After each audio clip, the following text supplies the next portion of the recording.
నారాయణపేట పట్టణంలోని శక్తిపీఠం ఆధ్వర్యంలో బుధవారం సాయంత్రం శ్రీ వెంకటేశ్వర స్వామివారి కళ్యాణ మహోత్సవాన్ని భక్తుల జయ జయ ధ్వానాల నడుమ వైభవంగా నిర్వహించారు.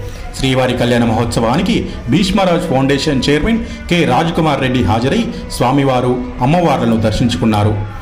అనంతరం కార్తీక దీపోత్సవాన్ని చేపట్టి అన్నదానం నిర్వహించారు. ఈ కార్యక్రమంలో ఫౌండేషన్ సభ్యులు తిప్పన్న, బాలాజీ, సుదర్శన్ రెడ్డి, హనుమంతు, సంతోష్, శివరాజ్, రాజు, వెంకటేష్, నిర్వాహకులు, భక్తులు పాల్గొన్నారు.